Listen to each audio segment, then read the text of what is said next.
them out.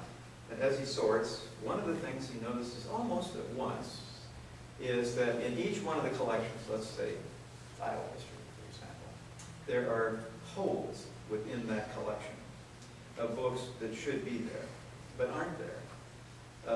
Some of them not necessarily rare books, some of them rare books, but you know, when you have a collection that is this big and this good, there are certain books that are going to be there. And he noticed these holes in every one of the disciplines. So he calls Mary. Now Mary at this time is living with her sister on a farm near Iowa City. Unfortunately, Mary has fallen over a stack of books and has broken her hip. Now, certainly for a bibliophile, that's the way to go. But on the other hand, back in the 50s, when a person nearing 90 breaks their hip, it's literally a death knell. So she's back living with her sister and realizing that she probably doesn't have a lot of time left, but she's got a great sense of humor. And then she begins listening to Francis Glenn, who says, there are holes in each one of the collections. So his first question probably is, was Fitzpatrick a loaner of books? She says, oh, yes, he loaned books. All the time, every day, all over the world, people would write him books. And he always mailed them off. She said, I see what you're getting at. You're thinking that books that are missing, someone has borrowed them. She said, well, probably not. Or if they have been, we can't worry about it. She says, enough time has gone by now that, you know, if he loaned them to somebody in a foreign country, they may not know he's died.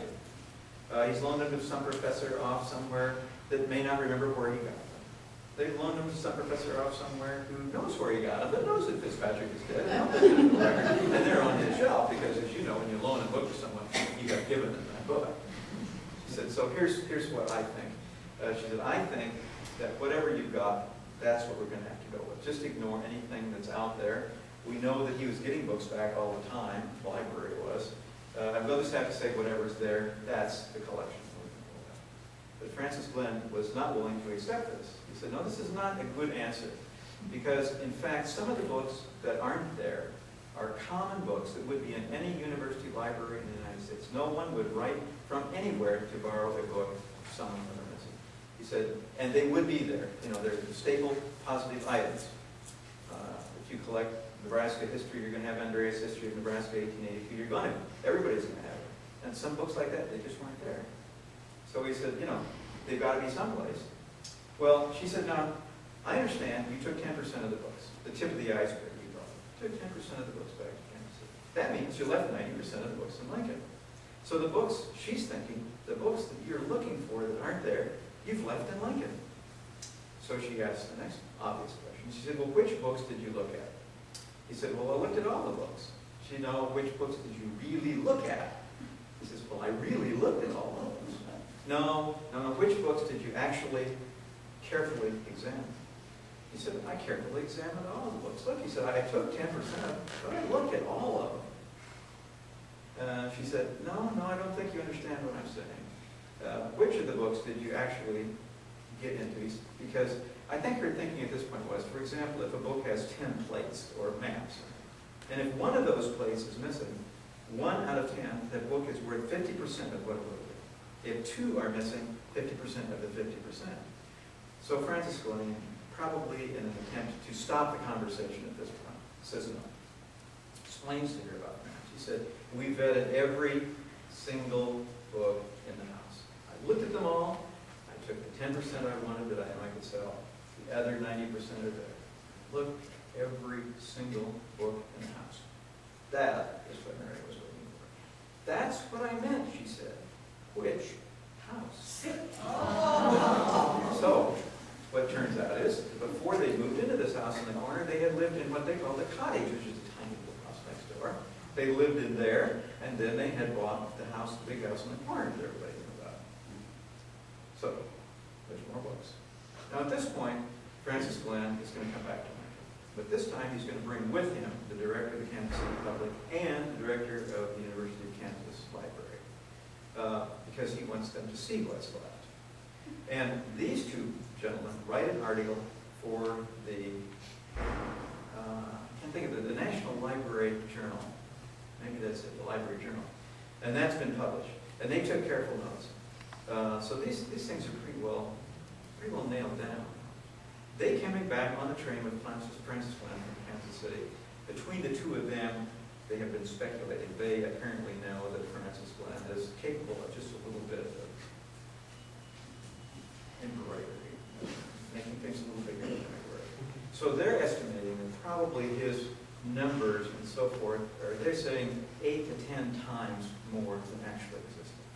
But they said when they got to the cottage and they opened the door and saw that they couldn't go in, that he had packed his way out of the house, he said they realized for the first time that in fact the numbers were so huge that a book dealer would never have been able to deal with this kind of numbers. The numbers didn't mean anything.